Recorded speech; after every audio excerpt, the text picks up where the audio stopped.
Sud Radio, Berkov dans tous ses états. Nous sommes en guerre. La nuit, dans son lit, le roi a des cauchemars, le roi pousse des cris. Excuse-moi, Jeannot, va voir.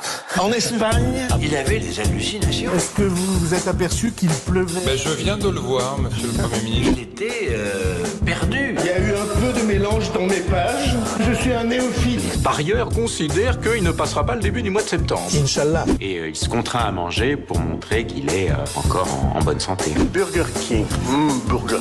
De plus en plus de mal à assumer cette fonction et ce système solaire qu'il a construit. Système de notre univers. Au revoir. Inch'Allah. Nous sommes en guerre. Ah, qu'est-ce que c'est dur pour un commandant de bataillon d'être sur tous les fronts.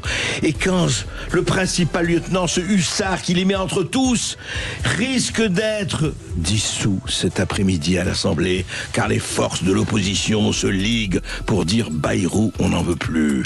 D'ailleurs, ils disent un peu Macron, on n'en veut plus, mais in petto, parce que c'est pas tout de suite. Alors, qu'est-ce qui se passe sur ce front? On va en parler avec Philippe Pascot, qui a écrit un livre, ça n'a rien à voir, je vous assure, avec Bayrou, rien à voir. Mais pilleurs d'État encore et encore. Mais qui sont ces pilleurs d'État? On va en parler. Et puis on va parler évidemment de cette polémique qui a enflammé le week-end, qui sont deux journalistes du service public, de la télévision et de la radio, de service public, ont discuté dans un café avec deux socialistes, deux membres éminents du Parti socialiste. Et alors, les journalistes peuvent plus rencontrer les politiques? Oui, attention, mais comment? De quelle manière?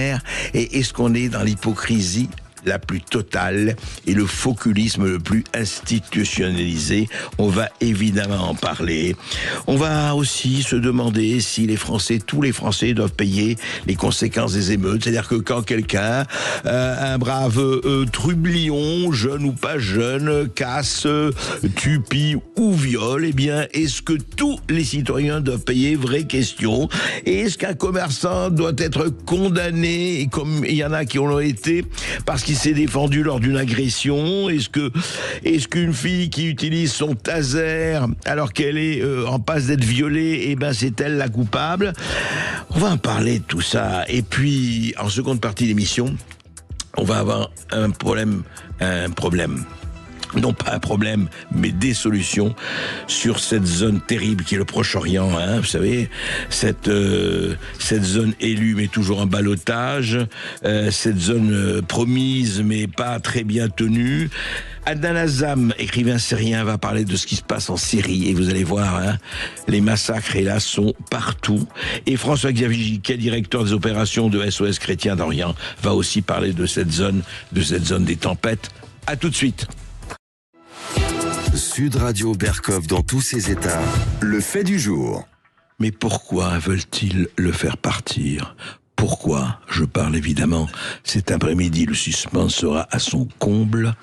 François Bayrou va-t-il quitter Matignon alors que c'est lui-même qui a demandé un vote de confiance? On en parle tout de suite. Je suis là. Il y a eu un peu de mélange dans mes pages. Je suis un néophyte. Burger King.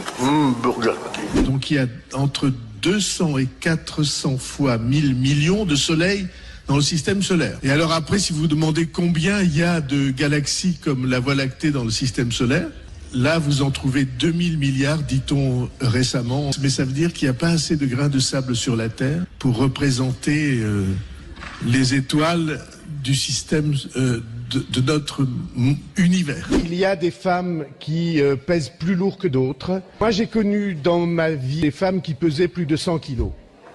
Et elles aimaient nager. L'histoire de ces selfies, c'est l'histoire de ma vie parce que quand j'étais très jeune, il y avait des jeunes filles qui venaient me voir en disant « Est-ce que je peux faire un selfie parce que je vous adore ?» Tu comptes le cumul des mandats? Non, c'est pas vrai.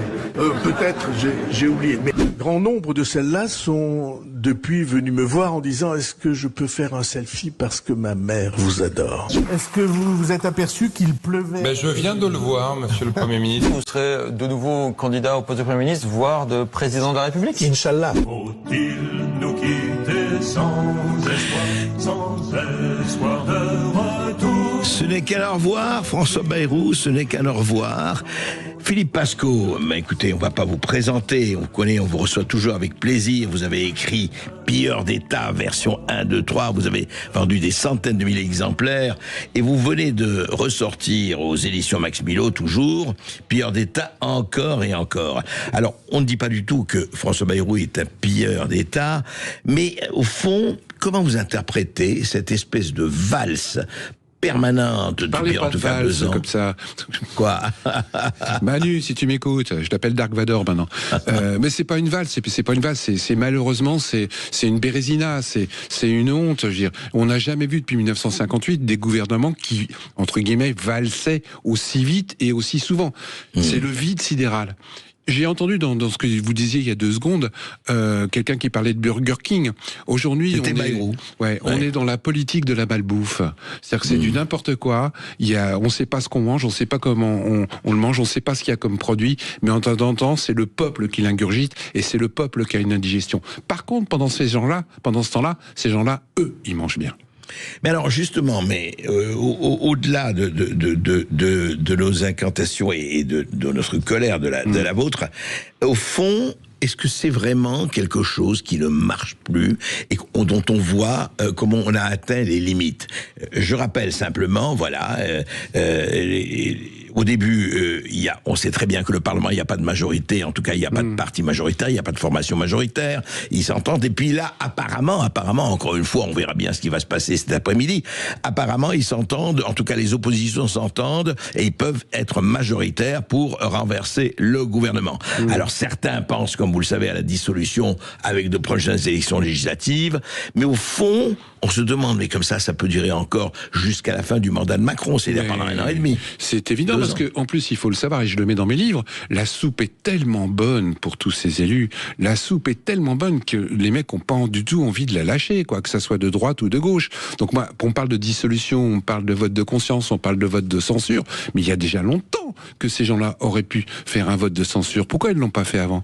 Pourquoi ils l'ont pas fait avant? Bah oui, pourquoi? Parce que justement, la soupe est pas bonne, la soupe est trop bonne, et qu'à partir du moment où il y a une dissolution, il y en a plein qui ne sont pas sûrs d'être élus. Et quand vous voyez ce que touche un parlementaire, on se pose vraiment des questions. D'ailleurs, je voudrais qu'on en parlera peut-être tout à l'heure de l'inéligibilité de certains qui, en fin de compte, n'est pas effectuée pour les députés. On va en reparler, mais quand vous dites, écoutez, c'est normal qu'ils soient bien payés, le travail de parlementaire est pas facile quand même.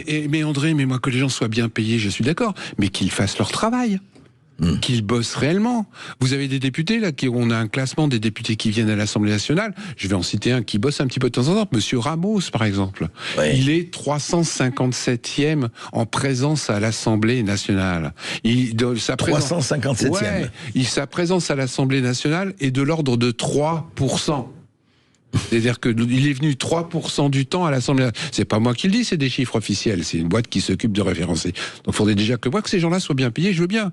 Mais qu'ils soient là. Mais qu'ils soient là. Et qu'ils posent des réelles lois. Parce que je l'ai mis dans mes livres. Ils écrivent même plus leurs lois. C'est des lobbying qui souvent écrivent les lois. Et eux, ils ont juste à faire un copier-coller de la loi que leur a fait un lobbying et ils la font voter. Et un dernier petit détail. Quand les lois sont importantes à 2h du matin sur la sécurité sociale, et là où je l'écris, et que vous avez que 4 députés dans l'Assemblée, ça pose quand même un problème. Alors Philippe, j'allais vous interroger là-dessus. Moi aussi, c'est quelque chose qui, d'ailleurs, on n'est pas les seuls à être scandalisés par ça.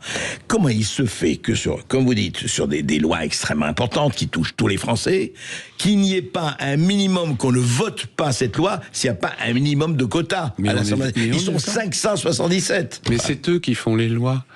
Vous pouvez avoir qu'un seul député, et c'est déjà arrivé, dans l'Assemblée pour voter une loi, ils peuvent... C'est arrivé? Oui. Vous voulez dire une loi votée par un député, il n'y a personne d'autre? Oui, et ils ont été obligés d'arrêter la séance, de prendre le téléphone, de rappeler des députés pour qu'ils viennent. Il y en avait qui étaient à l'Assemblée, il y en a qui dormaient, il y en a qui... Pour qu'il y ait un minimum d'une dizaine de députés pour voter la loi. Un seul député, et vous pouvez voter la loi. Il n'y a aucune limite, c'est-à-dire qu'on est 5, on vote la loi, les autres sont pas là, mais tant pis. Je l'ai mis dans mes livres. Les sénateurs... peuvent avoir jusqu'à 100 procurations par sénateur. 100 procurations par sénateur. Donc vous comptez le compte, il y a 357 signateurs, ils viennent à 3, ils ont 100 procurations et ils votent. Ces gens-là, c'est eux qui font la loi, ils les font pour eux s'arranger. C'est valable pour le peuple. Vous êtes dans une association, si vous n'avez pas le quorum, vous ne pouvez pas voter.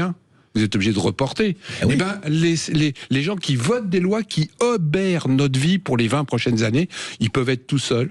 Il n'y a pas de problème, ça passe crème. Et je l'ai mis, j'ai les chiffres, moi. Il y a des lois hyper importantes où ils étaient 3-4. Oui, et qui engagent notre avenir, notre présent, etc. Pour 20 ans, 25 ans. Donc ça va, vous êtes bien payés, les enfants, faites bien votre travail. Oui, ça c'est quand même quelque chose qui est... Parce qu'on voit ça, et encore une fois, droite et gauche confondues. C'est surtout les gouvernements. Je les mets tous dans le même package. Il y a un moment donné, il faut arrêter.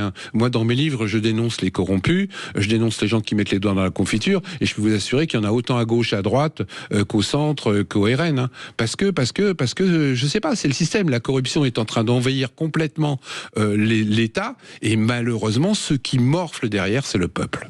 Oui, alors justement, et personne... Et en plus, on a plein de menteurs. Mais alors dites-moi, mais vous parlez justement, je rappelle, dans la prière d'insérer, que depuis hors d'État encore et encore, vous dites ceci, d'abord, Emmanuel Macron avec François Bayrou, en 2017, premier mandat, il est désormais impossible d'être élu quand on a un casier judiciaire B2. Menteur. Vous dites rien de plus faux. Vous menteur, je l'affirme. Fais-moi un procès, Macron, s'il te plaît. J'affirme que M. Macron, aidé par M. Bayrou, sur le casier judiciaire vierge qu'il devait instaurer pour être élu, nous ont menti. Mais si c'était le seul mensonge. Alors justement, parlons justement l'autre mensonge, etc. L'augmentation des salaires. Dites-moi, comment ces gens-là s'augmentent eux-mêmes leur salaire en permanence? C'est eux qui votent. Il n'y a pas longtemps, alors que dans le même temps, ils nous demandaient de nous restreindre. Les députés se sont augmentés de 300 € et les sénateurs de 700 €. Mais en plus, il y a plein de petits à côté où ils s'augmentent. Par exemple, par exemple, ils viennent de s'augmenter, de ne pas augmenter le prix de la cantine au Sénat et au machin. Donc, quand vous avez un truc 5 étoiles au Sénat où vous payez que 20 balles le repas, en moyenne. Intéressant, là. Ça va, c'est tranquille. Moi, j'aimerais bien y aller tous les jours. Oui, je pense que beaucoup de nos auditeurs seraient ravis d'aller manger au Sénat. Là où ça devient fou, c'est que c'est donc des gens qui sont très bien payés, qui bénéficient de tous ces privilèges. Mais c'est eux qui se les octroient. Et dans le même temps, il nous serre la ceinture. Je signale qu'il y a un décret en douce là qui vient de passer. Merci Monsieur Bayrou qui tape, j'espère s'en aller, qui dit que les frais d'ambulance passent de 8 à 16 €, que les remboursements des médicaments, ça passe de 50 centimes à 1 €, et ça c'est passé crème et en douce. Donc c'est encore les petits, c'est le peuple, c'est les gueux qui payent les écarts de gouvernance et de profit de ces gens-là. Mais enfin Philippe Pasco, oui, mais vous savez, il faut se trouver 44 milliards, on ne les trouve pas, on ne sait pas où c'est. Les 44 milliards, je suis en train de préparer un bouquin, ce qui va s'appeler sans doute Les Morpions de la République, sur les gens qui sont à côté des élus, qui, je peux vous assurer, s'en mettre plein les poches. Je signe dans mon bouquin, excusez-moi, je vais le dire, Monsieur Arnaud, qui dernièrement a été condamné officiellement, entre guillemets, à 1 milliard d'euros. Vous voyez, 40 moins 1 milliard, ça nous en déjà plus que 39 à trouver, on est d'accord? Eh bien, vous savez comment ça s'est terminé? Et j'ai les preuves, Il a été condamné il a négocié 12 millions d'euros d'amende, donc 50 centimes. Il y a un moment donné, il faudrait que la justice, et Dieu sait si je la respecte, fasse son boulot aussi bien pour les grands que pour les petits. Selon que vous serez puissant ou misérable, certains La Fontaine. Il y a ceux qui connaissent les juges et il y a ceux qui connaissent la loi. Mais il y avait autre chose aussi, vous savez, une espèce de slogan qu'on entendait, moralisation de la vie politique. Arrêtez, vous allez me mettre en colère. C'est des menteurs. Monsieur Bayrou, qui, je le rappelle pour nos auditeurs, était quand même garde des Sceaux en 2017 et qu'il est parti très très vite là aussi. Ils avaient soi-disant lancé une loi sur la moralisation de la vie politique. C'est ce qu'on attendait.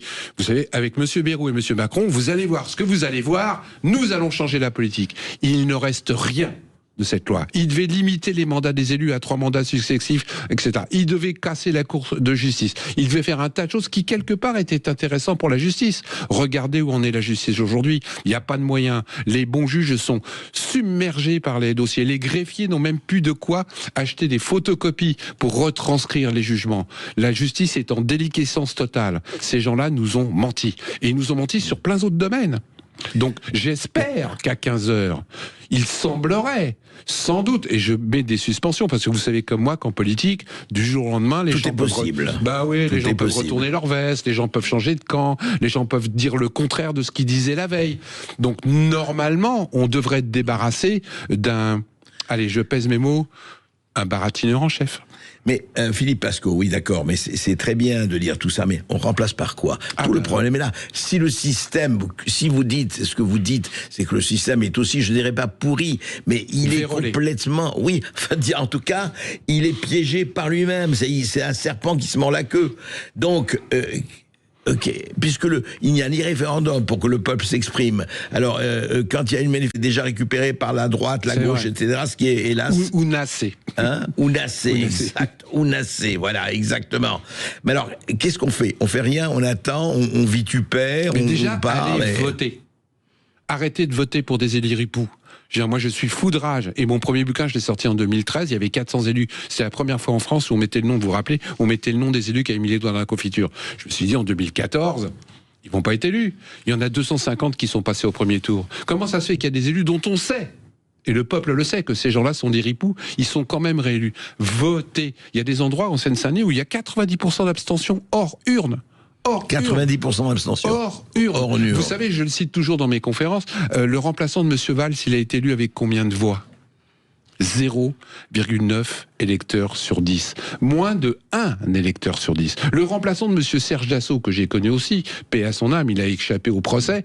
Le remplaçant de M. Dassault au conseil départemental, il est élu avec 0,6 électeurs sur 10. Les gens ne vont pas voter, quoi. Mais oui, ils ont tort. Mais tout est fait pour que les gens n'aillent pas voter. Mais même les gens qui râlent parce que soi-disant les élections sont truandées. Rendez-vous compte, quand il n'y a que 2 électeurs sur 10 qui vont voter, vous truandez sur 1, vous allez gagner. S'il y a 8 électeurs qui vont voter sur 10, c'est difficile. C'est beaucoup plus difficile. Donc nous faisons notre propre tort. Et qu'on me dise pas qu'on ne peut pas le faire, il y a un truc qui s'appelle le bulletin blanc. Si vous n'êtes pas d'accord pour la gauche, si vous n'êtes pas d'accord pour la droite, si vous vous rendez compte qu'on s'est fait enfler par la gauche, qu'on s'est fait enfler par la droite, qu'on s'est fait enfler par un mec qui se faisait passer par le président Kennedy, pour le président Kennedy, et qu'elle allait changer la société, votez blanc les enfants. À force de ne pas aller voter, ils vont nous mettre en place un truc qui s'appelle le vote électronique. Et je sais qu'ils sont en train de le travailler. Je le dis à l'antenne, le jour où le vote électronique est institutionnalisé, la démocratie est morte. Et je vous donne un élément de langage bien simple par rapport à ça, André. Ouais. C'est que dans le vote électronique, on ne peut pas recompter les voix. Et à partir du moment où on peut pas recompter les voix, à partir du moment où on peut pas recompter les voix, c'est mort. Avec les mains, bien sûr. Oui. À partir du moment où on peut pas recompter les voix, les gens qui ont truandé derrière l'ordinateur, entre guillemets, le bulletin de vote, c'est mort. Non, mais c'est fondamental parce qu'il faut le dire, et Dieu sait que si on va avoir des échéances électorales, le vote électronique et peut-être le vote par correspondance aussi, non? Oui, mais tout ça, c'est sujet à truandage à mort. Et ça sera un bonheur pour les ripoux. Et ça va encore dégoûter de plus en plus les gens qui iront de moins en moins voter. Et donc qui pourront plus facilement truander. Moi, je milite pour le vote obligatoire. Et le vote obligatoire, à partir du moment où il y a un vote obligatoire, le bulletin blanc devient un vote politique, on est obligé de mettre un seuil. Je milite pour que le vote se fasse en semaine, sur les heures de travail. Et qu'on me dise pas que c'est pas possible, ça se faisait bien pour les élections professionnelles. Qu'on me dise pas que le vote obligatoire est pas possible, ça existe déjà en France, André. Ça existe. Mais oui, je sais, les gens ne savent pas. Ça existe en Belgique, ça existe ailleurs. Ça existe déjà en France. Où ça? Les sénateurs, André. Moi, j'étais conseiller régional, j'avais obligation d'aller voter pour les sénateurs. C'était obligatoire. Et je vais vous dire pire, j'ai été payé. Pour aller voter? Oui. Quand j'ai voté pour les sénateurs, j'ai gagné 100 Philippe euros. Pasco, quand même, il connaît des trucs. Hein. J'étais dedans. Mais je n'ai pas mis les doigts dans la confiture. Mais moi, on ne peut pas me la faire à l'envers. Je les connais par cœur. Vous voulez dire que oui, les représentants des conseils municipaux, tout ça, sont obligés d'aller voter pour les sénateurs? Pour les sénatoriales, on est obligé. C'est un vote obligatoire. Donc, quand on vous dit qu'on ne peut pas le mettre en place, c'est des menteurs. Quand on vous dit qu'on ne peut pas mettre le bulletin blanc dans les bureaux de vote pour que les gens le prennent, c'est des menteurs. Et donc, c'est ça, parce que on sent très très très bien que les gens sont totalement lassés en disant je vais voter pour tel. Et ça change rien. Or, ce que vous dites, vous, oui, si, ça change. Il y a le moins pire et le meilleur. Il y a des nuances. Il y a 50 nuances de vote. André, n'oubliez pas que M. Macron, entre guillemets, en 2020, n'a été élu avec 17% des voix. Je ne compte pas le deuxième tour, puisque le deuxième tour, c'était une manipulation pour faire peur par rapport au chaos. Aujourd'hui, imaginez qu'il y ait 20% de blancs, 2 électeurs sur 10, par rapport à 17%. Ces gens-là, non seulement sont élus le premier coup, mais ils sont plus représentatifs. Et à partir du moment où ils sont plus représentatifs, ils seront obligés de changer la loi. Oui, c'est un vote obligatoire et reconnaissance du vote blanc. Mais c'est obligé. S'il y a un vote obligatoire, automatiquement, le bulletin blanc devient un vote politique. Donc on met un seuil. Il y a 96 pays au monde qui ont le vote obligatoire. Je ne dis pas que c'est la meilleure solution. Mais c'est mieux que ce qu'il y a aujourd'hui. Ce qui est intéressant, ce qui est amusant, si l'on veut, disons, on a envie de rire jaune, c'est qu'aujourd'hui, ce n'est pas le vote des Français qui compte, c'est le vote des députés, s'il s'agit de renverser un gouvernement ou pas. C'est-à-dire les Français comptent pour du beurre, les seuls qui comptent, c'est le vote des députés. Mais les Français, on leur demande plus maintenant, comme on leur demande pas de lire les étiquettes, on leur demande de consommer, on leur demande de se taire et de voter ce qu'on leur demande de voter ou de ne pas les voter, mais surtout de ne pas réfléchir. C'est ce qu'on veut de plus. Et ils sont en train de l'institutionnaliser. C'est-à-dire qu'on nous prépare des générations d'abrutis. Bah écoutez, j'espère que vous serez démenti par les faits, mon cher Philippe, mais effectivement, il faut regarder ça. C'est vrai, et vous n'êtes pas le seul. Un certain président Trump a dit, pas question du vote électronique, c'est un vote de farce et d'escroquerie. Et je vais quand même vous donner un petit scoop sur Sud Radio, parce que j'aime bien que donc d'aucun journaliste n'a parlé jusqu'à présent, qui s'appelle l'inéligibilité. Vous savez que maintenant, il y a des inéligibilités à exécution immédiate. On est d'accord, Madame Le Pen a été condamnée. Ouais. Julien Laudoul a été condamné. Ouais. Et bien, bizarrement, pour les députés, c'est pas applicable tant qu'on n'arrive pas en cassation. Expliquez-moi. Donc le petit maire qui a fait une petite connerie, etc., qui lui est condamné à une inéligibilité immédiate, etc., lui, le jour d'après, le préfet le destitue. Les députés, non. Il en première instance jusqu'à la cassation, même si on déclare une inéligibilité exécutoire tout de suite, la preuve, Madame Le Pen a été inéligible, elle est toujours à l'Assemblée. Monsieur Julien Audoul, que je connais, est déclaré inéligible, il est toujours à l'Assemblée. C'est pas valable pour les députés. Il faut attendre la Cour de cassation. Il faut attendre la cassation. C'est un bonheur pour ces gens-là. Il y a un moment donné, il faudrait que la loi s'applique de la même façon pour le petit maire qui est déclaré inéligible que pour le député. Eh ben non.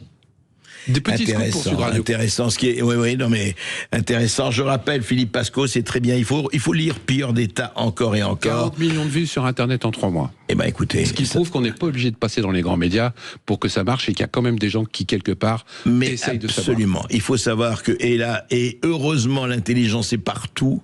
Et ceux qui ont envie d'être intelligents et de savoir n'ont qu'à écouter les bonnes sources. Voilà, merci Philippe. C'était un plaisir. Dans un instant, on reviendra avec André sur la polémique qui a échauffé les esprits ce week-end. Je donne pas d'indice, mais enfin, je pense que vous avez deviné. Si vous souhaitez participer à cette émission, donnez votre témoignage, votre avis. 0826 300 300. À tout de suite. 14h-16h, Brigitte Lahaie, Sud Radio, midi 14h. André Berkoff. C'est la polémique du week-end, André, provoquée par la diffusion d'une vidéo que le média L'Incorrect s'est procurée, une vidéo déontologiquement et politiquement compromettante pour le service public, puisque tout le débat tourne autour de ça depuis 2 jours. Et qui sont ces journalistes, André ? Alors d'abord, de dire qui sont ces journalistes, rappelons l'histoire. C'est quand même intéressant, un café du 7e arrondissement, voilà, bien fréquenté un matin. Et puis 4 personnes se retrouvent, 2 hiérarques socialistes, on peut les citer, Luc Broussy, président du Conseil national du PS, et Pierre Jouvet, secrétaire général du PS, qui s'occupe, je dois le dire aussi, des futures élections municipales. Hein, bien sûr, rappelez-vous, c'est en 2026, l'année prochaine. Donc ils sont là avec 2 journalistes connus qui sont Thomas Legrand, Libération et France Inter, et Patrick Cohen, France Inter, et l'émission C'est à vous sur la 5.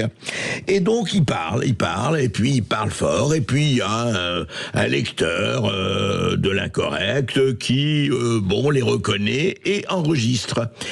Et c'est vrai que ce qui est intéressant, alors il faut rappeler quand même les choses, hein, c'est que des journalistes rencontrent des politiques, franchement, c'est comme si on découvre l'eau chaude, quoi. Je veux dire, oui, il y a la lune le soir et le soleil le matin.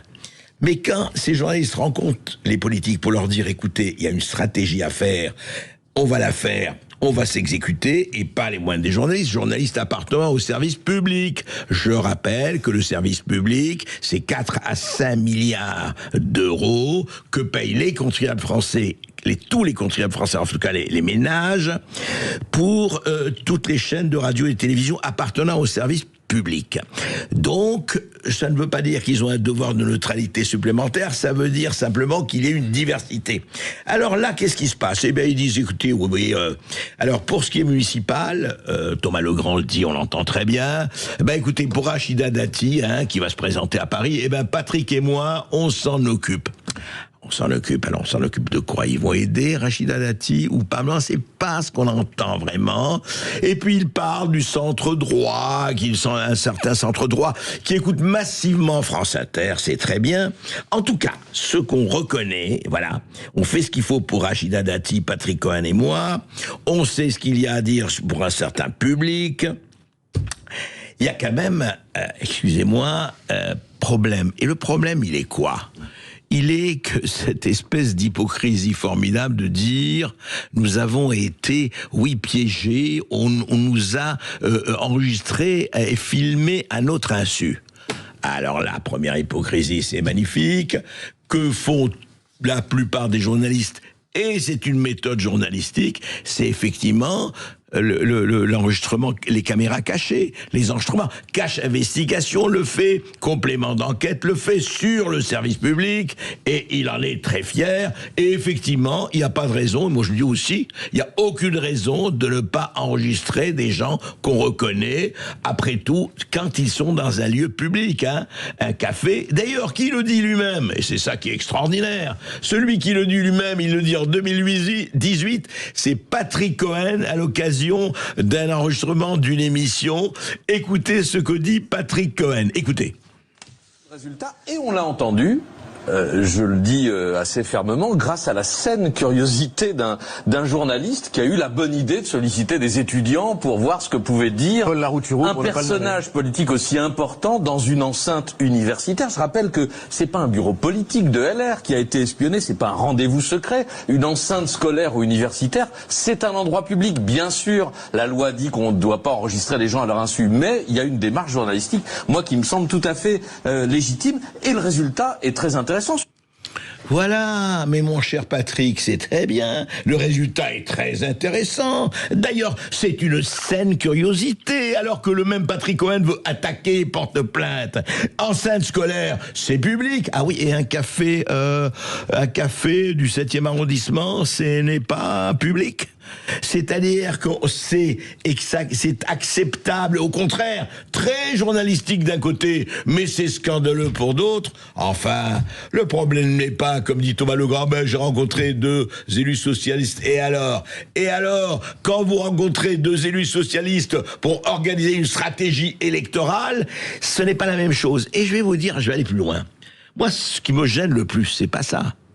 Ce qui me gêne le plus, que Patrick Cohen et que Thomas Legrand aient des opinions de gauche, mais c'est leur droit le plus strict, et une propension de faire gagner la gauche. Pourquoi pas? Mais où est la diversité? Le problème du service public, quand on est dans une radio privée, comme ici, nous ne touchons pas à Sud Radio un sou de subvention, pas un sou. Et un certain nombre de radios et de télévisions ne touchent pas un sou de subvention. Ils vivent de la publicité et de leurs auditeurs ou téléspectateurs. Et que le meilleur gagne, et c'est très bien.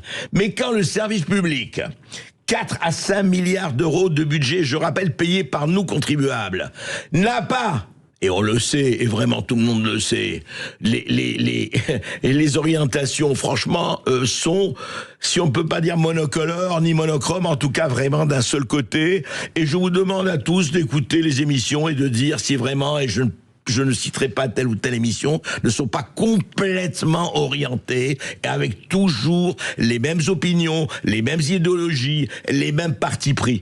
Non, ça va pas, ça. Moi, je veux bien qu'il y ait des radios de gauche et de droite. Je veux bien qu'on affiche la couleur, parce que la neutralité, l'objectivité, mais il me faut rigoler. Vous savez très bien, l'objectivité, oui, c'est la recherche de la vérité. Oui, c'est d'avoir question à tout. Mais après, on peut avoir des commentaires qui traduisent nos préférences. Mais là, on aimerait que ça soit des deux côtés. Quand vous êtes service public, quand vous êtes financé par les Français, les Français, il y a des Français de droite, des Français de gauche, des Français du centre, des Français apolitiques.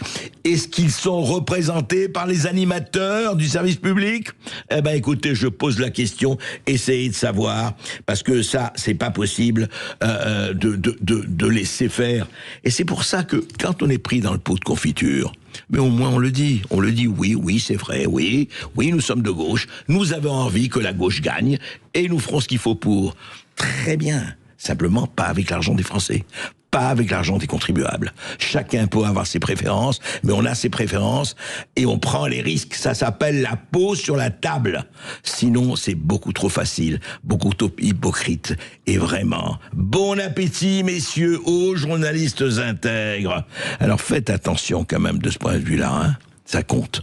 J'ai une question, moi, pour vous, André, au sujet de cette neutralité, justement, la déontologie, parce que ce procès est fait au service public depuis quelques heures, quelques jours, et en fait, depuis bien plus longtemps que ça, on l'a entendu.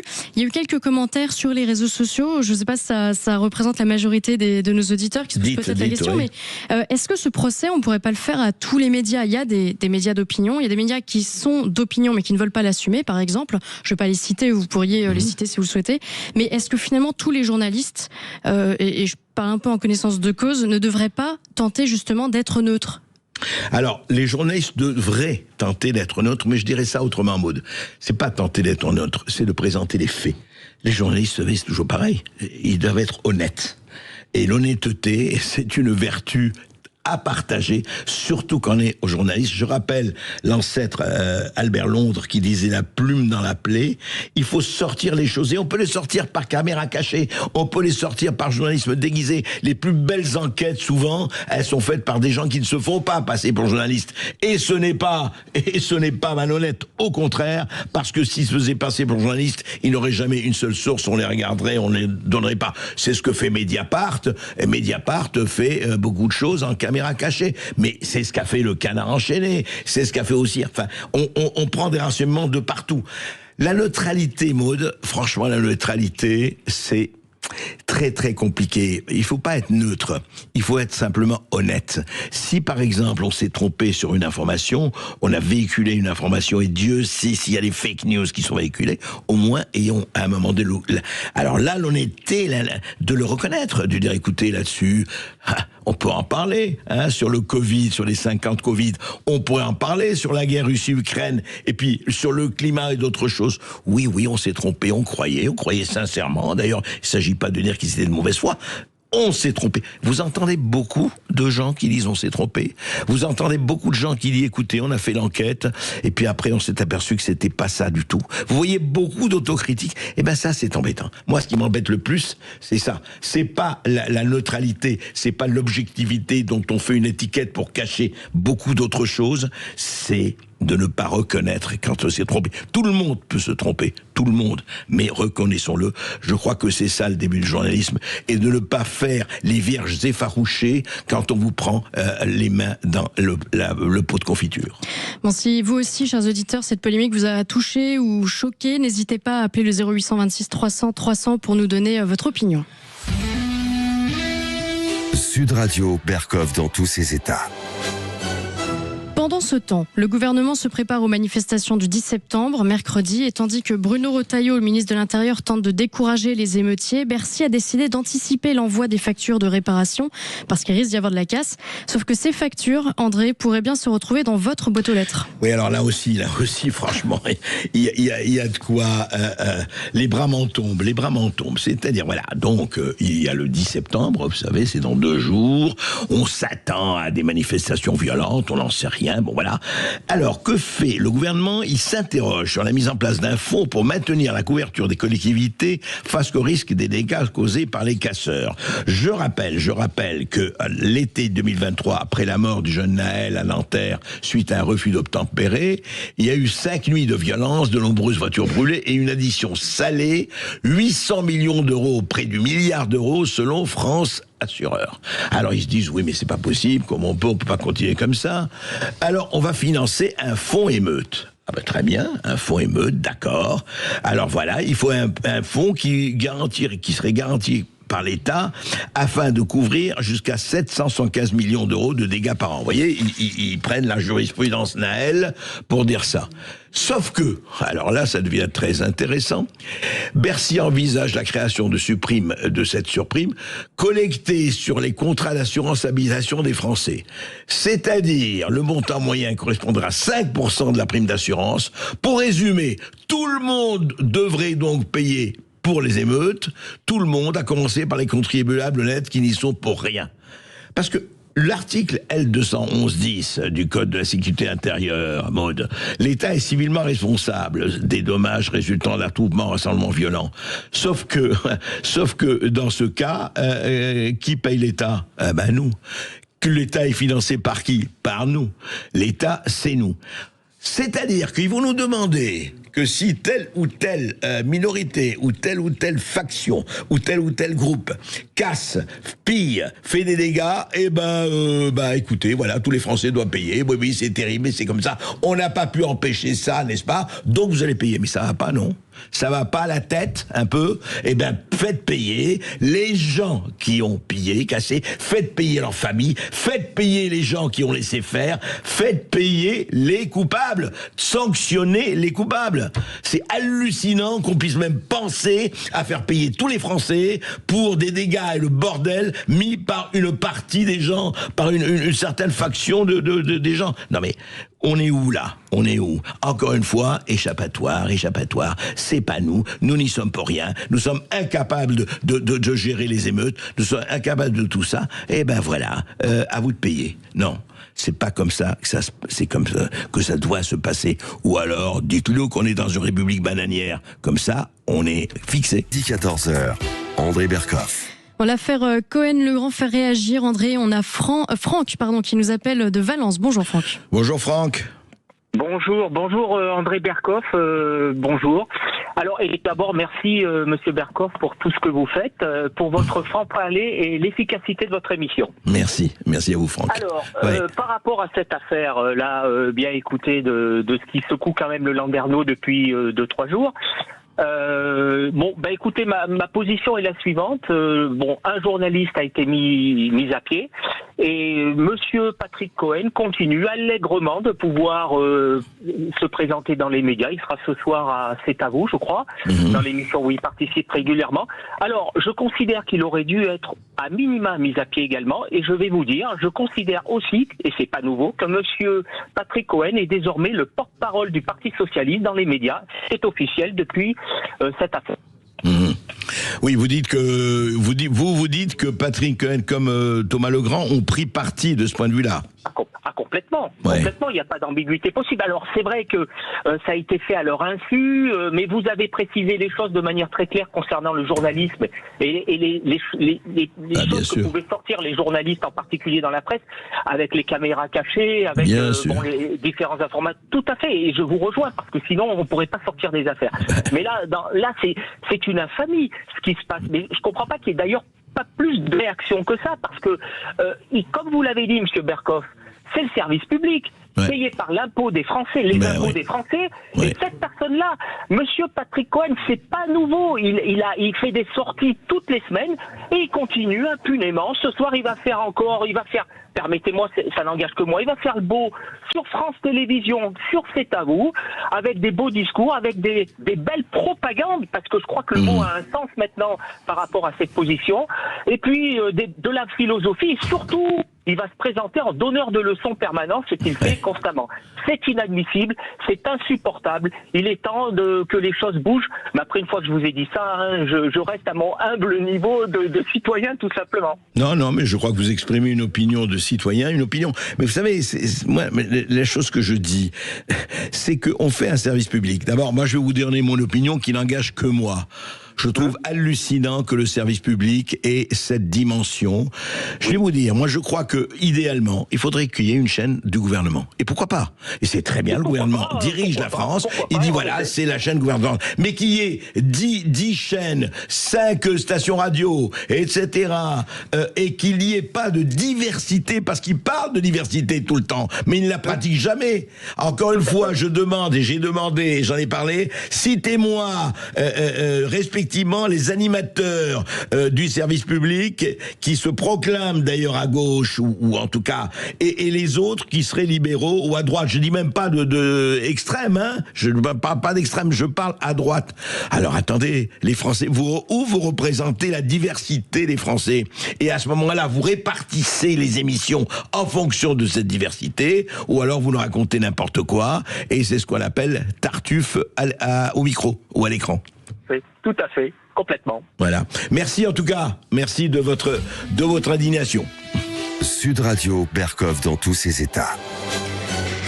Une autre indignation, malheureusement une vidéo qui circule sur les réseaux depuis quelques jours dans laquelle un commerçant, porte de la Villette à Paris, raconte l'agression dont il a été victime et vous n'êtes pas au bout de vos peines. Écoutez. On est à Porte de la Villette et ici les commerçants n'en peuvent plus à cause des toxicomanes. C'est toute la journée, voilà, ils viennent, il y a des agressions, les clients n'osent plus venir et on va vous montrer la réalité, ce qui se passe vraiment Porte de la Villette. Je tenais à peine debout, je l'ai empêché de rentrer dans l'établissement et il commençait à s'énerver et à un moment donné, je l'ai pas vu venir, il m'a taclé. Donc il m'a poussé et moi je suis tombé là et ma tête est heurtée sur le bitume. Je suis rentré dans l'établissement, j'ai pris lacrymogène, je l'ai gazé. Et derrière, j'ai appelé tout de suite 17. Donc les forces de l'ordre, ils sont intervenus et ils m'ont embarqué et j'étais en garde à vue pendant 22 heures. Et 3 mois après, au mois de novembre, j'ai été jugé au tribunal grande instance à Porte de Clichy. Donc j'ai été jugé donc 3 mois avec sursis. Voilà, 3 mois avec sursis, c'est quand même formidable. Hein. Ça, c'est vraiment... Et je vais vous dire, c'est un phénomène qu'on rencontre, ce sont des faits, on appelle ça des faits divers. Arrêtez de parler de faits divers, parlez de faits de société, parlez de faits tout court, des faits divers. Ridicule. Mais attendez, alors, donc, ce type se fait agresser, ce commerçant. Il se fait agresser, il répond avec sa bombe lacrymogène. Eh bien, vous n'avez pas le droit de porter une bombe lacrymogène sur vous à moins d'un motif légitime. Et oui, quand on vous aura cassé la gueule et laissé en sang, là, vous aurez le droit d'utiliser votre taser ou votre bombe lacrymogène. Sinon, attends, comme quand, et il n'y a pas une, mais 2, 3, 10 jeunes filles qu'on voit sur les réseaux sociaux se faire agresser et une qui envoie une bombe à poivre ou un taser, etc., eh bien, elles sont arrêtées. Ah oui, mais attendez, vous avez utilisé un taser. Ah non, mais il faut... Mais comment je fais pour me défendre? Comment je fais? Quand quelqu'un chez lui a 3 cambrioleurs qui vient, comme il a fait les arts martiaux, il neutralise l'un, les 2 sont en fuite, il appelle la police vient, mais on lui dit, attendez, oui, mais vous n'auriez pas dû faire justice vous-même. Alors on fait quoi? Si on ne peut pas mettre un policier, et on ne pourra jamais mettre un policier derrière chaque Français agressé, on fait quoi? On attend? Alors on attend d'être, je ne sais pas moi, à l'hôpital pendant 3 mois, ou dans le coma plus ou moins prolongé, pour réagir, c'est ça? Mais ça veut dire quoi, ça? Ça veut dire quoi? Un restaurateur parisien, mais je peux vous en citer des tas, qui a été sermonné par la police parce qu'il a mis un voleur dehors. Et on lui a dit, oh mais il faut pas faire justice vous-même. Ah oui, il faut pas faire justice vous-même. Oui, bien sûr, faut pas faire justice, puisque c'est l'État qui a le monopole, on le répète, on le redit, de la violence légitime, et que c'est à la police, à la gendarmerie de protéger la population. Mais quand on voit le nombre d'affaires, le nombre de tabassages, le nombre d'agressions, le nombre de vols, alors on fait quoi? On attend? Mais je vais vous dire le vrai dessin caché de la tapisserie, c'est qu'aujourd'hui, mais qui peut le dire? On pourra jamais le dire, mais nous on le dit. L'État est-il en mesure de protéger sa population, ce qui est le premier des devoirs régaliens? Avec l'économie, etc. Est-ce que l'État peut aujourd'hui protéger sa population? S'il peut, c'est très bien. Sinon, eh bien, qu'il permette aux Français qui se font racketter et autres de se défendre. Ça me paraît la moindre des choses. Si vous aussi vous souhaitez témoigner, si vous avez été victime ou témoin de ce genre de situation, n'hésitez pas à appeler le 0826 300 300 pour témoigner dans l'émission d'André Berkoff. Dans un instant, les minorités persécutées en Syrie. André Berkoff recevra Adnan Azam, écrivain syrien, auteur de À cheval entre Orient et Occident aux éditions du Rocher, et François-Xavier Giquel, directeur des opérations de SOS Chrétiens d'Orient. À tout de suite sur Sud Radio. Sud Radio Berkoff dans tous ses états. le face-à-face. Et pendant ce temps, et pendant qu'on discute de savoir si Bayrou va se succéder à Bayrou, ou Bayrou va partir en laissant une adresse quand même, eh ben, il se passe des choses beaucoup plus graves, beaucoup plus importantes, beaucoup plus lancinantes et qui nous concernent complètement. Au Moyen-Orient, au Proche-Orient, on parle de Gaza, de Israël-Palestine. On parle beaucoup moins de Syrie, on parle beaucoup moins d'Irak, on parle beaucoup moins du Soudan. Voilà, il y a, je dirais pas de 2 poids 2 mesures, mais il y a un certain nombre de faits à géométrie variable. Et c'est pour ça que nous avons invité 2 personnes qui habitent là-bas, en tout cas qui passent du temps là-bas, qui connaissent la région, qui sont de la région. Adnan Azam, bonjour. Bonjour. Adnan Azam, vous êtes écrivain syrien, vous êtes auteur de plusieurs livres, dont À cheval entre Orient et Occident, aux éditions du Rocher. Et François-Xavier Giquel, bonjour. Bonjour André Berkoff. Vous êtes directeur des opérations de SOS Chrétien d'Orient et vous habitez en partie en Irak. Et puis vous êtes effectivement, vous passez le plus clair de votre temps au Proche-Orient, au Moyen-Orient. Et donc c'est intéressant d'avoir justement des points de vue sur ce qui se passe. Et je dirais que le jour où Adnan Azam m'a appelé en me disant il se passe des choses à Souaïda et très peu de gens en parlent. Et effectivement, il y a eu des choses, mais très peu. Alors Adnan Azam, dites-nous ce qui s'est passé. Bon, on sait ce qui s'est passé en Syrie avec la chute de Bachar el-Assad, le remplacement par El-Joulani, et en fait, il y a eu ensuite, avec les Druzes notamment et autres alaouites, il y a eu on peut dire des massacres et des voies de fait. Dites-nous, Adnan Azam, qu'est-ce qui s'est passé? Juste une petite rappel pour l'histoire, pour les gens qui ne suivent pas comme nous tous les jours l'actualité. Le 8 décembre 2024, l'État profond dans le monde a enlevé Bachar, l'a envoyé à Moscou. Ils l'ont remplacé par un monsieur qui s'appelle Al-Joulani, qui était à la tête de le front Al-Nusra, qui est une... dont Fabius disait qu'il faisait du bon travail. Absolument. Pour se rappeler, oui. Et qui donc c'est une organisation terroriste qui vient de Al-Qaïda, de l'État islamique. Donc c'est la même famille, absolument. Et curieusement, ce type, sa tête était mise à 10 millions de dollars. Après, à 10 millions de dollars. Absolument, oui. Par les Américains. Comme terroriste, vous voulez dire. Complètement, absolument. Mais les Américains, enfin l'État profond, on n'a pas à dire les Américains parce que c'est pas tous les Américains. Il y a quelques hommes sur Terre qui décident de notre sort. Ils ont dit que pour détruire la Syrie, il ne faut pas ramener les Syriens qui sont en Europe ou aux États-Unis, les gens comme nous, les laïcs ou les gens normaux, les gens civils, les politiques classiques. On va amener quelqu'un qui est capable de tuer sans merci, qui est capable d'exploser des bombes même à Paris, parce qu'il l'a fait, ou en Irak, ou partout dans le monde. Donc ils ont fait venir Joulani, et ils ont... chargé la Turquie pour cette opération. C'est Erdogan qui a organisé ça. Mais alors, je voudrais que vous nous disiez, là, et vous avez bien fait de rappeler le cadre, mais qu'est-ce qui s'est passé alors, effectivement? Dès que le monsieur est rentré en Syrie, il a commencé à brûler les lieux de culte pour la communauté alaouite, pour le Druze. Et il a passé tout de suite, 24 heures après. 24 heures après. Parce qu'il est venu pour ça. Et puis, il a foncé sur la côte méditerranée syrienne, habitée par la communauté alaouite. Et là, il a fait un massacre horrible.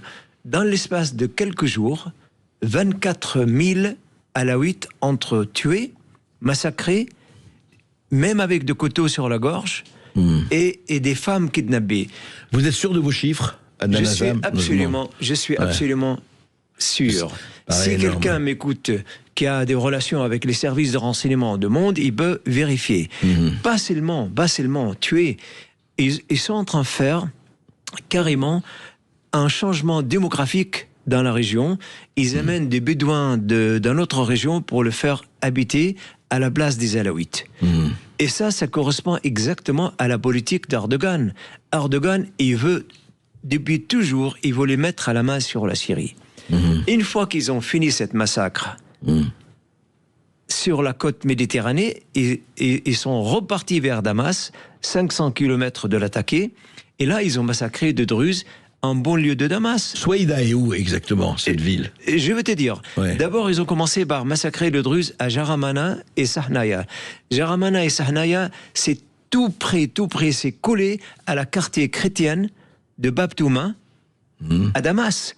Entre Bab Touma et Jaramana, il y a 5 minutes, il y a 5 kilomètres. Donc, une fois qu'ils ont fini le massacre à Jaramana et à Sahnaya, là, ils sont partis vers le sud, vers ma région en moi, Souaïda. Souaïda, il se trouve à 100 km de Damas, sur la route qui vous êtes, excusez-moi de vous poser la question, Adana, vous êtes druze vous-même? Comme toi, oui, je suis druze. Non, mais bien sûr. Non, mais attends, mais on n'a jamais parlé de ça, toi et moi, on se connaît depuis 40 ans. On n'a jamais parlé de notre appartenance religieuse, parce que c'est pas notre affaire. C'est pas notre problème. Ouais. Voilà, c'est ça, ta religion, tu le vis à l'intérieur de ton appartement, dans ton lit, entre toi et ton Dieu. Ils sont arrivés à Souaïda, le 14. Là, tu sais... Le 14 juillet. Juillet, absolument. Ah oui, carrément le 14 juillet. Le 14 juillet. J'ai dit le 14 juillet parce que j'étais en train de regarder le 14 juillet à Paris et j'ai reçu un coup de téléphone. Adnan, ils sont en train de nous massacrer. Je vais te donner des chiffres et celui qui ne croit pas, qui m'appelle, qui t'appelle, il y a plus de 100 000 soldats qui sont foncés de Damas, habillés soit en bédouin, soit en tchétchène, soit, je veux dire, une armée mosaïque de Joulani. Et ils arrivent dans ma région, de côté ouest et de côté nord. Et ils commencent... Je veux te dire qu'est-ce qui s'est passé dans mon propre appartement. Mon appartement ressemble à un musée. Tu me connais, j'ai voyagé à cheval dans le monde entier. Absolument. Et à chaque fois, j'étais dans un pays, je ramenais ce que je pouvais, des souvenirs, des documents, des photos avec le roi, le président. Ils sont rentrés dans mon appartement. Ils ont absolument tout volé. Et après, ils ont mis une bombe pour que mon appartement brûle totalement. Et comme la mienne... Il est totalement explosé. Il est totalement explosé. Et si tu veux, je peux t'envoyer les vidéos que tu peux même... Voilà. Et comme mon appartement, ils ont fait ça avec des centaines et des centaines d'appartements. 40 villages sur 132 villages. Ma région, la région de Souaïda, et ils comptent 132 villages. Il y a 40 villages, ils sont carrément brûlés, pillés, volés. Et les gens qui habitent dans ces 40 villages, ils sont à peu près 160 000 personnes, ils sont maintenant chez leurs cousins à l'autre côté de la région, ou dans des écoles.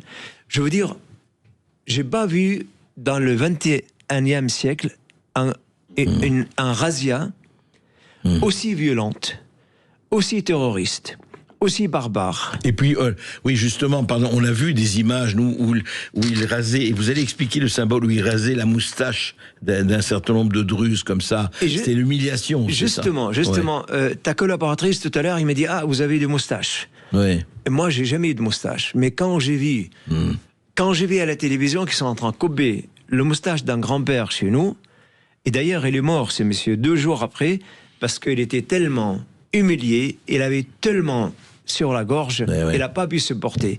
Parce que le druze aime bien le moustache. La plupart de druzes dans le monde, ils ont un moustache. Et le druze, juste pour que les gens qui nous écoutent, le druze, ça fait 1000 ans que cette petite communauté dans le monde, issue de chiisme, ils font pas de prosélytisme, ils adorent la culture, c'est un peuple vraiment de paix, et il vit avec tout le monde. On est libre, il y a beaucoup d'intellectuels chez les Druzes. Il aime la vie. On aime la vie.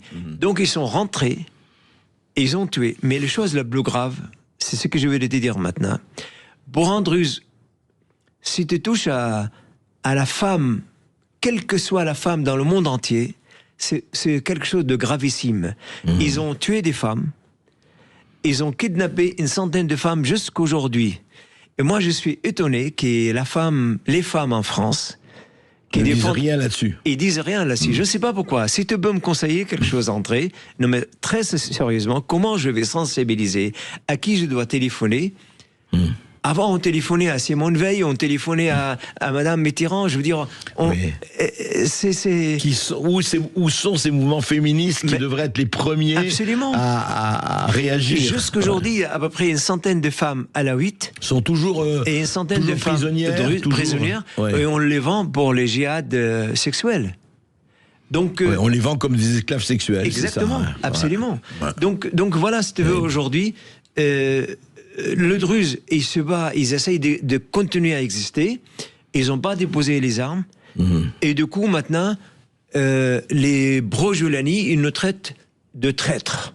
On va se séparer de la Syrie. Mais on n'est pas ni des traîtres, ni des séparatistes. Tout simplement, on appelle le monde entier de venir nous sauver. Il n'y a personne qui est venu nous sauver. Personne n'a réagi, pour le moment, rien du tout. Il paraît qu'Israël a réagi, mais si je dis ça, ils vont tout de suite me taxer de traître. De sioniste. De sioniste.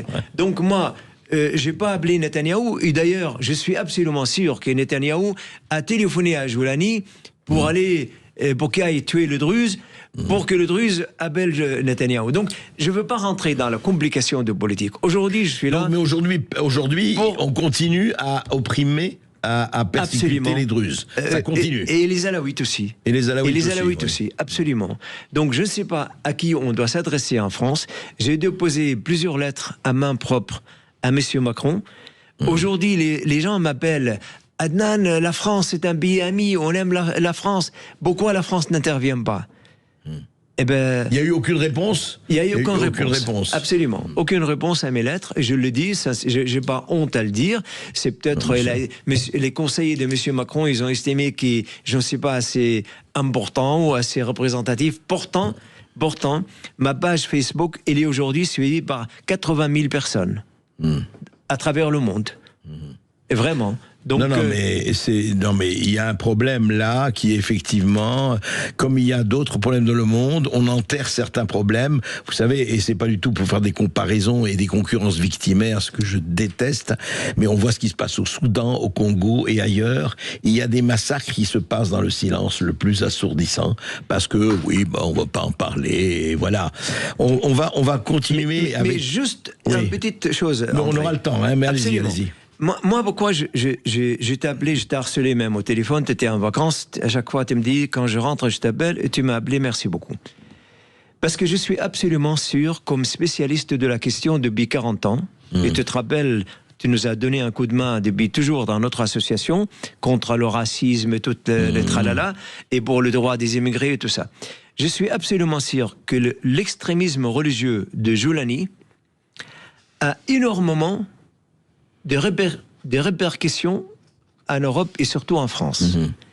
Et je suis absolument sûr, Monsieur Macron, si vous ne voulez pas m'écouter, vous allez un jour avoir affaire à des extrémistes religieux dans la rue de Paris qui m'ont même menacé par téléphone. Adnan, on continue d'en parler, on va prendre une petite pause et ensuite on va parler de ce qui se passe avec SOS Chrétien d'Orient en Orient avec François-Xavier Giquel. À tout de suite, après une toute petite pause, restez avec nous. Et si vous avez envie de réagir, vous le savez, 0826 300 300, 0826 300 300, vous réagissez. Le face-à-face. Oui, il ne fait pas très bon vivre, un peu partout pour les minorités. Des fois, ça va très bien. Et il y a des moments, ce qu'on appelle des âges d'or, et puis il y a des âges de fer et presque de sang, quand elles sont persécutées un peu partout dans le monde. Et il faut le dire encore une fois, sans faire de poids de mesure, tout le monde, dès qu'il y a persécution, massacre et crime, il faut réagir et sans faire des indignations à géométrie très variable. François-Xavier Giquel, vous êtes directeur des opérations, on l'a dit, de SOS Chrétien d'Orient. Alors, vous vivez en partie en Irak et vous vous baladez beaucoup dans le Proche-Orient. Est-ce qu'on peut parler d'une situation globale ou il faut parler de situation pays par pays ? Alors, on peut parler de pays par pays et même de allez, on peut étendre à la région par région. Ouais.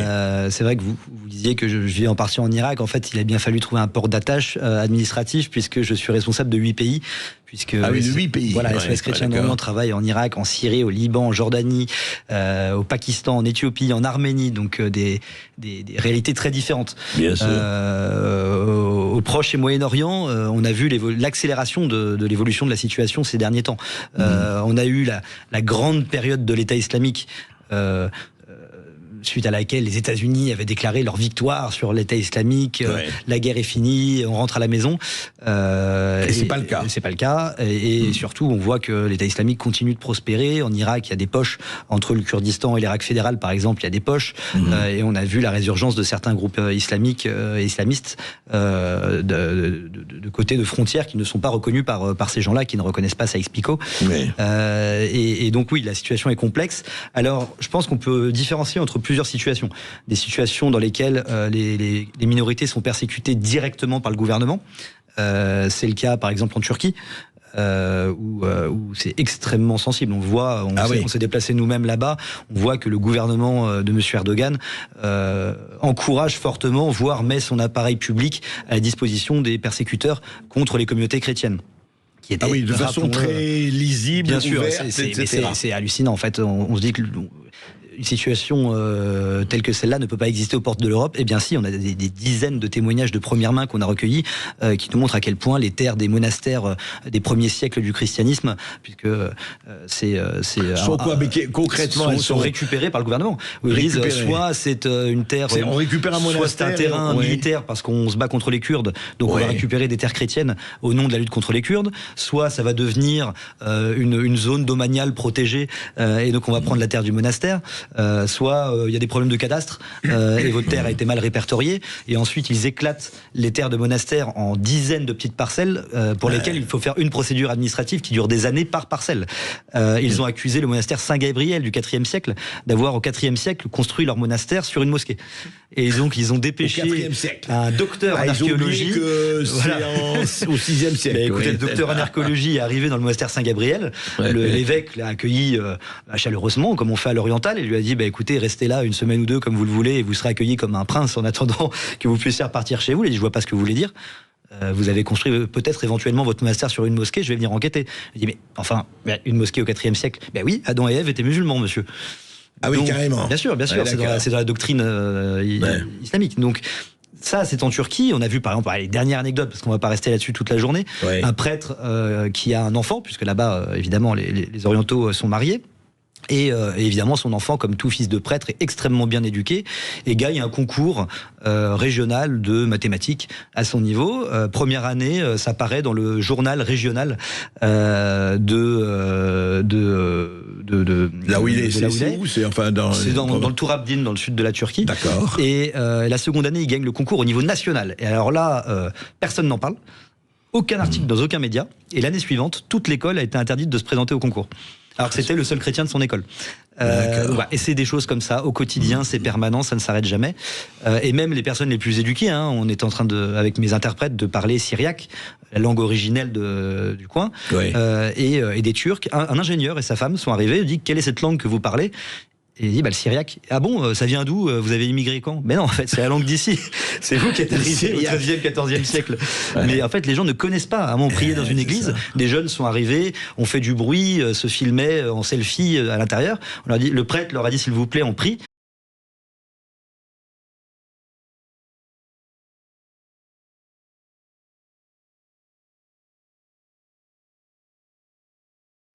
Il dit mais pourquoi vous priez dans un musée ?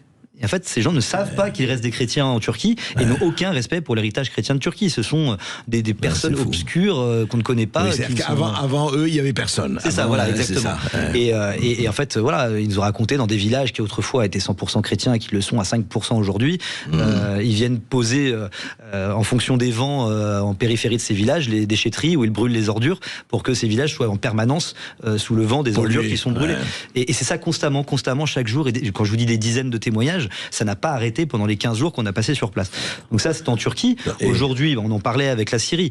Moi, de ce que j'ai observé, j'ai pas l'expertise de dizaines d'années de M. Azam, mais je n'affirmerai pas je n'ai pas le pouvoir d'affirmer que le gouvernement persécute directement. Il y a encore un flou.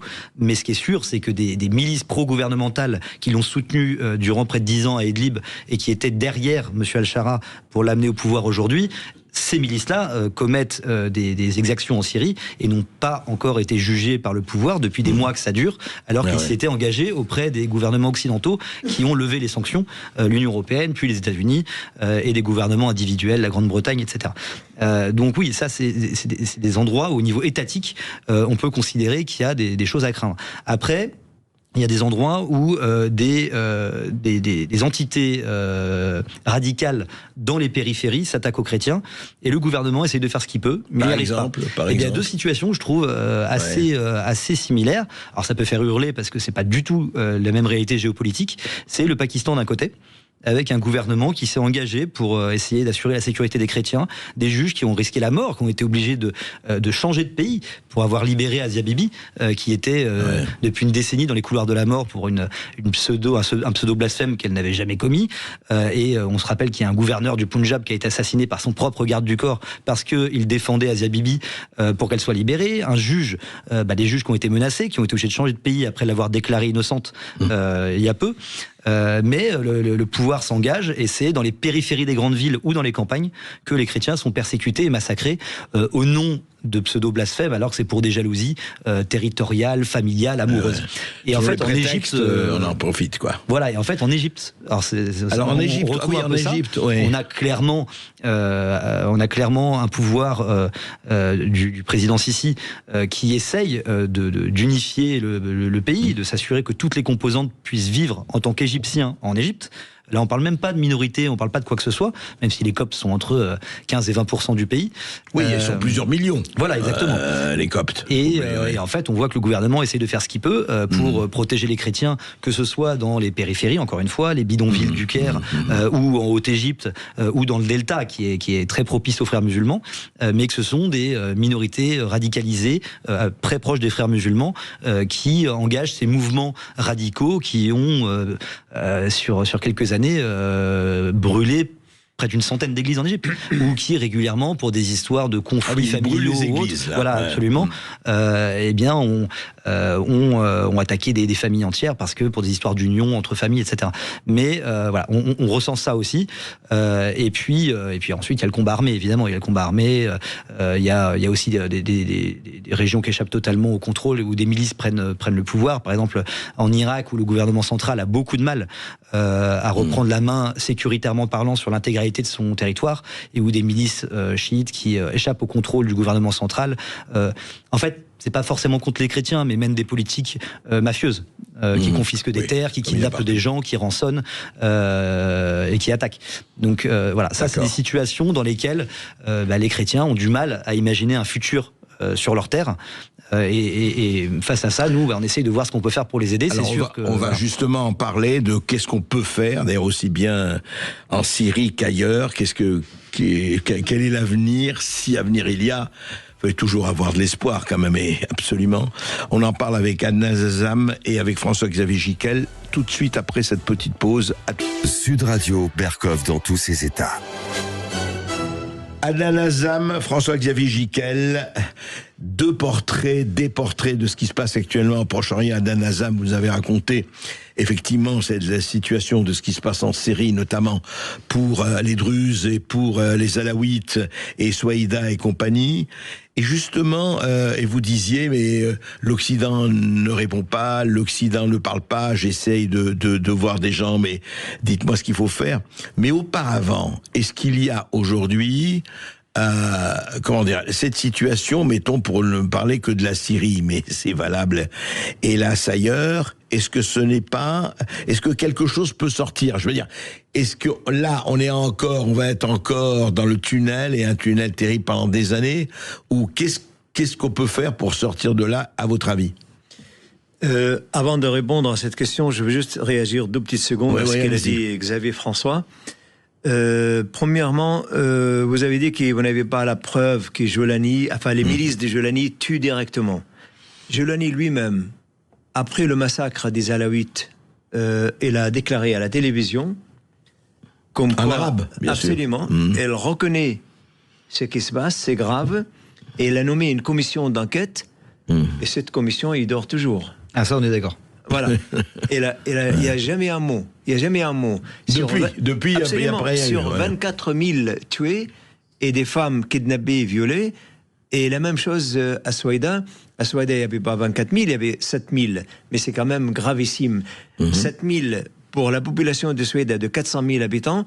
C'est comme si en France, on dit on a tué 1 200 000. C'est la proportion de nombre d'habitants. Et alors la seconde, oui, vous dites. La seconde, c'est par rapport à la Turquie. Je ne sais pas pourquoi le média, et je t'accuse, André. Tu m'accuses, voilà. Je ne sais pas pourquoi. Je te fais plus venir, terminé. Voilà. Je ne sais pas pourquoi les médias en France, on ne fait pas une campagne pour diaboliser la Turquie, parce qu'elle est absolument derrière tous les maux, tout le mal qui se passe au Proche-Orient actuellement. Mais mon cher Adnan Azam, la Turquie est dans l'OTAN. N'oubliez jamais que les nations n'ont pas d'amis, ils ont des intérêts. Voilà. Cher Adnan, hélas. Donc la Turquie n'a pas digéré encore que Laurence d'Arabie est venue et a mobilisé les Arabes pour se libérer de l'Empire ottoman. Jusqu'aujourd'hui, à chaque fois... C'est encore ça. Absolument. Ouais, L'autre jour, Erdogan, dans un discours solennel au Parlement turc, il dit « Quand j'entends le mot Damas et Alep, mon cœur vibre. » Oui. Ça veut dire son cœur vibre pour les villes syriennes, parce que pour lui, ils font partie encore de l'Empire ottoman. Et il ne va pas admettre que l'Empire ottoman n'est pas arrivé jusqu'à Vienne. Et il a dit textuellement... Je ne reconnais absolument pas les frontières géographiques de la Turquie. La Turquie a des frontières moraux. C'est-à-dire morales. Tu veux dire, il dit ouvertement... Absolument, absolument, il ne le cache pas. Et pour Erdogan, la frontière commence réellement avec les Gors en Chine, jusqu'au Maroc. Il y a un vaste programme là. Mais absolument, c'est vrai que dans son dernier clip de campagne, pour la dernière fois, il s'est présenté aux élections. Oui. Il a ouvert son clip de campagne par des images de combattants ottomans et ensuite en apparaissant comme ça, comme le successeur de l'Empire ottoman. Et on le voit parce que c'est vrai que j'ai oublié d'en parler tout à l'heure. Je le disais à la pause, mais qu'il y a aussi un dernier mal qui touche les chrétiens, c'est d'être pris dans des conflits géopolitiques. Puisque ce qui se passe, je le disais avec l'Éthiopie, où en fait c'est purement ethnique et pas forcément religieux, rentre dans cette case-là, mais aussi ce qui se passe en Arménie, et ça intéresse beaucoup les Français. On va en parler.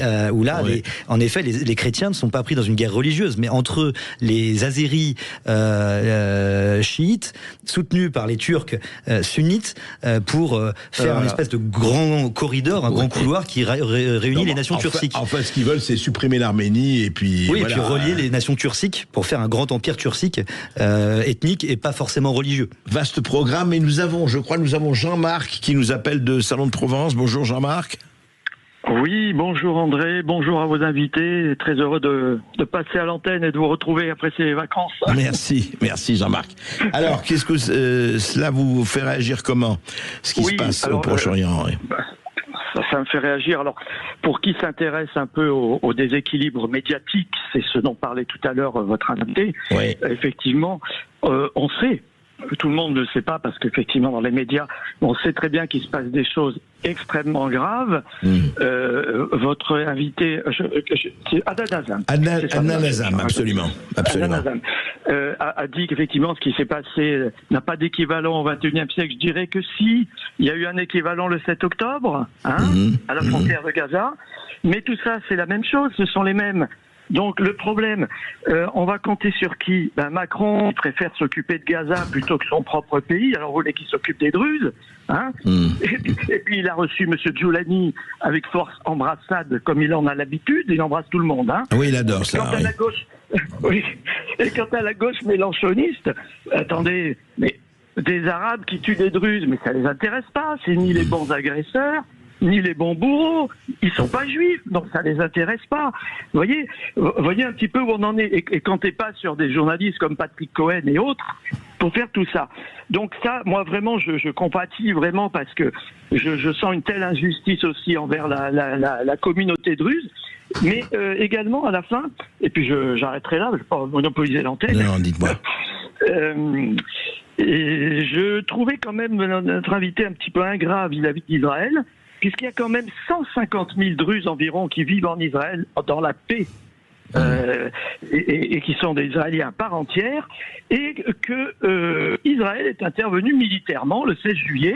On peut retrouver ces données-là sur le site de la BBC pour empêcher. Ils ont fait ce qu'ils ont pu probablement. Je ne sais pas si après il y a eu des histoires. Moi, j'en doute. Mais enfin, s'il peut se tourner vers quelqu'un, à mon avis aujourd'hui, dans le coin là-bas, il vaudra mieux compter sur les Israéliens que sur la mouvance autour. Oui, en tout cas, la situation est extrêmement compliquée. Il est en tout cas pour 10 ans. Tout ça est très très compliqué. C'est vrai, n'oubliez pas ce que disait De Gaulle, vers l'Orient compliqué, je m'envolais avec des idées simples. Le problème, c'est que les successeurs de De Gaulle n'ont pas d'idées du tout. Exactement. C'est tout notre problème d'ailleurs, Adnan. Oui, vous parliez juste, Adnan Azam, avant de redonner la parole aussi à Franck-Xavier Giquel, et vous parlez de l'Éthiopie et de l'Arménie. Adnan Azam, vous parliez d'une église qui était près de chez vous. Et absolument. J'ai laissé le soin à Xavier François de parler. C'est une église qui se trouve à Damas. Dans Damas, dans la ville de Damas. Absolument. Ouais. Et il se trouve en face... Comment s'appelle cette église? Mar Elias. Mar Elias, c'est une église qui se trouve en face de murailles romains, c'est-à-dire à une image digne de Moyen-Âge, de 2000 ans d'histoire. Deux kamikazes, ils sont rentrés à l'intérieur de cette église, n'est-ce pas, Xavier? 22 juin, tout à fait, oui. Absolument. 22 juin dernier. Oui, exactement. Ils se sont fait exploser pendant que les fidèles chrétiens font la prière. Absolument, pendant la messe. Donc, Jolani, pour terminer, deux mots. Elle est venue pour tuer le peuple syrien, même des musulmans sunnites. Même des musulmans sunnites modérés. Et ils sont en train de manifester discrètement contre lui à Damas et à Alep. Parce que pour lui, son rôle, c'est de rendre la société syrienne extrêmement violente et agressive pour qu'il y ait une guerre civile, et il est en train de réussir à le faire. Pour ta question, comment on va s'en sortir de ça? Et l'espoir, est-ce qu'il y a de l'espoir? Alors, de toute façon, toutes les guerres, même la guerre de 100 ans en Europe, a fini par se terminer. Mais s'il faut encore 100 ans... Non, attends. Moi, je ne dirais pas que ça va se terminer demain. La Jeanne d'Arc syrienne. Voilà, c'est vrai. On ne va pas finir demain. Je ne veux pas être ni méchant, ni pessimiste, mais M. Trump et M. Poutine, ils se sont réunis. Est-ce que tu peux me dire quel optimisme nous ont laissé après, à la fin de leur réunion? Et le problème de la Syrie aujourd'hui, la Syrie n'est pas seule dans le monde. Si tu prends de la Chine jusqu'à Moscou, jusqu'à Washington, en passant par la petite Europe faible, tout est lié aujourd'hui. Donc, bien sûr. Il y a un proverbe chez nous, si tu vas palier l'escalier, ça commence par là-haut, vers le bas. C'est pas d'en bas jusque là-haut. Donc, il faut d'abord que les grandes puissances s'entendent un peu pour ça. S'entendent sur le partage de proies, le partage de victimes. Et aujourd'hui, ce partage n'est pas encore déterminé. C'est clair, et ça va prendre du temps, mais c'est vrai que malheureusement, le rapport des forces est toujours là, et c'est le rapport des forces qui joue. Justement, comment il joue alors en Éthiopie, Franck-Xavier Giquel, et puis peut-être en Arménie, parlons-en, parce que c'est vrai que les lignes de clivage sont très très floues, quelque part. Elles sont très fortes quand il s'agit d'islamisme, quand il s'agit de ceci. Mais juste un mot avant qu'on parle de ça. Est-ce que vous avez les statistiques en tête? Combien de minorités, notamment chrétiennes, il y avait au Moyen-Orient il y a 50 ans, mettons 50 ans ou 100 ans, et aujourd'hui? Est-ce qu'on a une idée? Alors, j'ai pas de statistiques, mais en fait, il y a juste un fait que je voudrais souligner, pour pallier mon manque de statistiques, c'est qu'on oublie trop souvent que le Moyen-Orient, c'est avant tout des Syriaques, c'est avant tout des Druzes, c'est avant tout des Phéniciens, c'est avant tout des Assyriens, et qu'aujourd'hui, en fait, des Araméens, et que cette mosaïque a été unifiée par le sabre pour nous faire croire que c'est une terre à jamais arabe, et qui a toujours été arabe, et qu'il n'existait rien avant. Alors que que démographiquement comme intellectuellement. Oui, même il y avait des Hébreux aussi. Bien sûr, et puis on connaît même. Il y a tout ce débat sur le Netflix qui nous a fait croire que les pharaons étaient d'une telle ethnie ou d'une autre, alors qu'on sait qu'il y a une influence grecque qui est extrêmement forte, alors qu'on sait qu'il y a un peuple indigène copte, puisque vous savez que Égypte en grec vient de koitos, vient de copte, et qu'en fait ces populations existaient et préexistaient à l'islam et préexistaient aux conquêtes arabes ou ottomanes. Et en fait, c'est une deuxième vague en fait qui est en train de se produire. Aujourd'hui, ces populations qui étaient majoritaires sont devenues minoritaires, et aujourd'hui, c'est ces minorités qu'on essaie de faire totalement disparaître. Alors que, comme on le disait avec Adnan, elles vivaient en paix. Elles vivaient, toutes ces mosaïques vivaient unifiées, avaient survécu aux conquêtes par le sabre, et vivaient aujourd'hui unifiées et se sentaient pleinement syriens, puis chrétiens, druzes, alaouites, arabes, et pareil en Irak, et pareil au Liban, et pareil partout. Ils appartenaient à une seule nation, étaient fiers d'appartenir à une seule nation, en tant que nation unifiée, composée de plusieurs minorités. Et ça, c'est ce qu'on essaie de faire disparaître aujourd'hui, soit d'un côté pour créer des ghettos pour ces minorités, soit tout simplement en voulant les faire disparaître. Là-dessus, juste un mot, pour que je ne sais pas, parce que comme il y a des millions de gens qui écoutent ton émission, je ne veux pas apparaître comme quelqu'un qui rafistule l'histoire. Les anglo-saxons, ils ont créé cet islam radical pour nuire à l'islam vrai. L'islam vrai, l'islam de paix, où il y a des millions et des millions de musulmans qui ne demandent... qui n'ont pas envie de faire la guerre absolument, et de tuer. Absolument. Oui, bien sûr, donc cet islam agressif, son premier victime, c'est le vrai islam. Et l'homme arabe vrai, c'est le victime de cette, de cette manipulation. D'ailleurs, on voit le nombre de musulmans tués par justement ces islamistes. Et ce sont les anglo-saxons qui ont commencé à créer ça par la confrérie de frères musulmans qui sont très forts aujourd'hui. Absolument, partout dans le monde. Donc voilà, je voulais juste vraiment pour...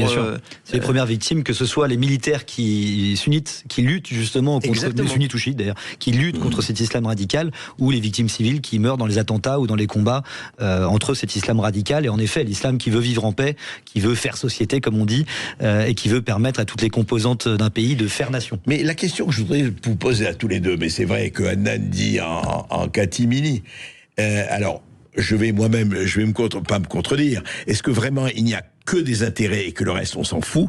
Comment il se fait que l'Occident, dont on sait aujourd'hui qu'il est fragile, qu'il peut être très fragile, je parle civilisationnellement, je ne parle pas des armes, etc., ne soutient pas l'islam modéré, ne soutient pas les gens qui ont envie de se battre pour la modération et laisse faire les autres?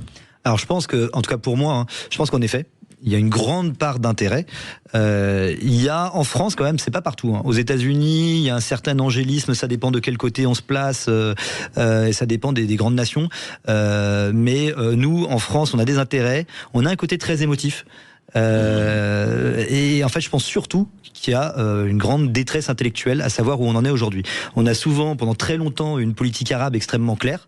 On se souvient du fameux I Get Back to My Plane de Jacques Chirac, et notre politique où on a poussé pour la reconnaissance, en tout cas en tant qu'observateur de la Palestine à l'UNESCO, etc.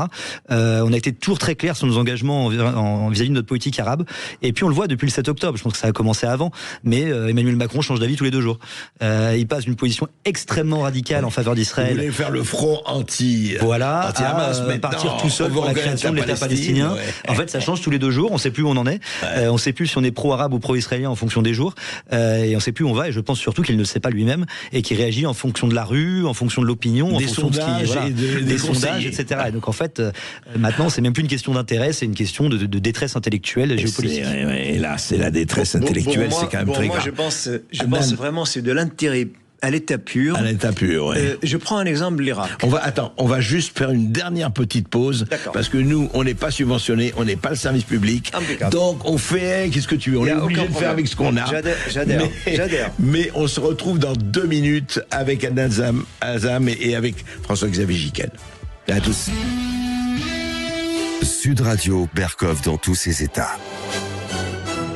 Et les États effectivement du Proche-Orient, du Moyen-Orient, on en parle, hein, et vous le savez, c'est passionnant, avec Adnan Azam, écrivain et auteur de H-Mal entre Orient et Occident, et avec François-Xavier Giquel, directeur des opérations de SOS Chrétien d'Orient. Et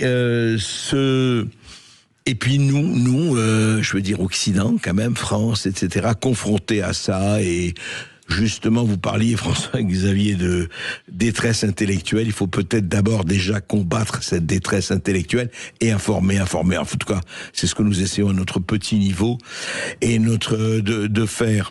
Juste un mot sur l'Arménie. Alors c'est en grand Moyen-Orient, mais l'Arménie, on a l'impression, regardez, quand le Haut-Karabakh a été effectivement ethnic cleansing, a été, comme on dit, épuration ethnique sans aucun problème. 120 000 Arméniens jetés sur les routes de l'exode. 120 000 Arméniens jetés, renvoyés. Aucun problème. Allez, bon, ça va, ça se passe bien, tout ça. Bon. Et aujourd'hui, ils le vivent comment? C'est-à-dire que cette espèce d'enclave qui a 3000 ans, hein, je veux dire, d'Arménie, est-ce qu'ils le sentent comment quand vous y allez, etc. Ils sont rassérénés. Est-ce que l'Occident leur a apporté quelques garanties ou pas? Alors, le problème qu'on a en Arménie, je pense, c'est une décorrélation des élites d'Erevan avec le pays réel. On a Nicole Pachinian, le Premier ministre, qui est en guerre avec l'Église apostolique, qui représente à la fois l'identité arménienne et l'héritage arménien, pour donc Église apostolique qui ne veut absolument pas abandonner le Haut-Karabakh, qui continue à nommer des évêques pour le Haut-Karabakh et qui demande plusieurs choses. Quid des élites politiques du Haut-Karabakh qui depuis 2022 sont enfermés dans les geôles azéris, je dirais même les combattants de la guerre de 2020. Où sont-ils? Quand vont-ils revenir? La Croix-Rouge ne peut même plus les visiter. Quid du patrimoine du Haut-Karabakh? Que va-t-il devenir? Et quid des 120 000 réfugiés? Vont-ils pouvoir retourner chez eux? Parce que il y a un traité de paix, un pré-traité de paix qui a été signé cet été sous l'égide des États-Unis entre l'Azerbaïdjan et l'Arménie, qui mettrait théoriquement fin au conflit en échange d'un corridor géré par des entreprises américaines pour 99 ans entre on ne s'oublie pas l'Azerbaïdjan et son exclave du Nakhitchevan à la frontière avec la Turquie, donc le fameux arc dont je parlais tout à l'heure, discontinu entre nations turciques. Et en fait, bon, à Erevan, tout va bien. Les bobos d'Erevan vont continuer à profiter des belles routes que monsieur Pachinian a construites plutôt que d'acheter du matériel anti-drone, ce qui serait assez urgent pour le pays quand on voit la débâcle de 2020. L'Occident, pour sa part, a commencé à passer des accords, comme on dirait too little too late. La France quand même forme des soldats arméniens dans le sud de la France à Draguignan, puisque à l'école de l'artillerie, puisqu'on leur a vendu des Césars. Comment seront-ils livrés quand on voit la pénurie de Césars qu'on a, notamment pour servir l'Ukraine? Puisqu'on va avoir certains clients à qui on a vendu pour récupérer ce qu'on leur a vendu pour envoyer à l'Ukraine, alors que nous-mêmes on manque de Césars en France. Quand les Césars arméniens vont-ils arriver? À mon avis, je pense que ceux qui ont été formés cet été ne pourront jamais servir les Césars qu'ils ont appris à servir. Donc voilà, donc beaucoup d'interrogations. C'est une situation qui stagne mais qui sombre dans le marasme. Je ne sais pas trop quoi vous dire à propos de ça. Adnan Azam, je voudrais terminer avec vous pour dire que au fond, parce qu'on n'a pas parlé du Liban. Bon, le Liban c'est encore différent, mais le Liban et la Syrie c'est quand même très proche. En même temps, tous les conflits qu'il y a eu, tout ce qu'il y a eu, c'est de je t'aime moi non plus entre la Syrie et le Liban. Mais je voudrais savoir, est-ce que cette région là, je parle de cette région du Proche-Orient,